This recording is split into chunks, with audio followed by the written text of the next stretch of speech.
represents consumer spending, by the way. Watching our price index go up and down.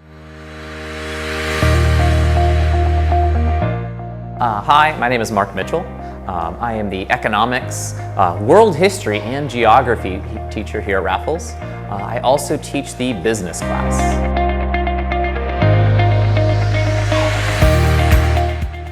One thing I try to do when preparing for any class is I want to reference a real-world example.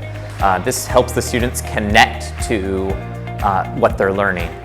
For example, in economics, I might connect it to a new AI product. The kids are very familiar with ChatGPT, but they might not be familiar with Microsoft's Copilot.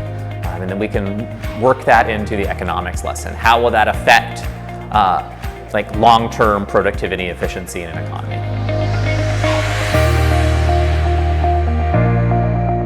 Economics is a little bit different. It's an AP class, so we've got a lot of material to cover.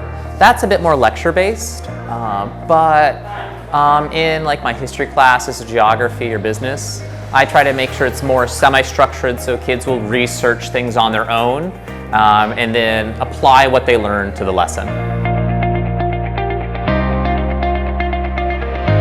I like to try to give at least one piece of written feedback a week, and this might be in the form of a rubric, which I give them a rubric, let them know what they completed, then provide additional comments. I find that a small amount of specific feedback is much more useful than a lot of general feedback when you're walking with students. Students usually have one or two things that they need to correct slowly and build up slowly rather than trying to fix everything at once.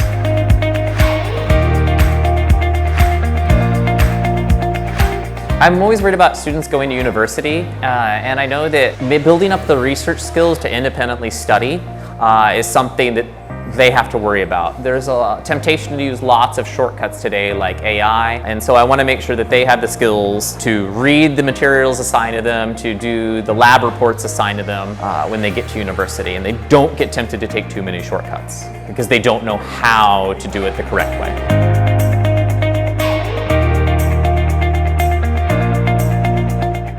I feel like this subject is really interesting.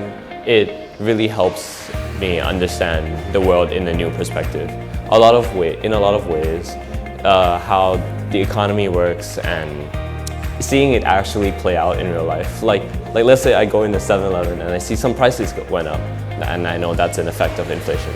And I know it's pretty interesting. And also I see that it can be used in my daily life, and then also the part I enjoy about economics is it uses a lot of graphs and numbers, and using those numbers you can see how some money has changed, how currency has changed, and how you can understand why politics or governments does some specific types of actions that you may wonder why did they do it in the first place.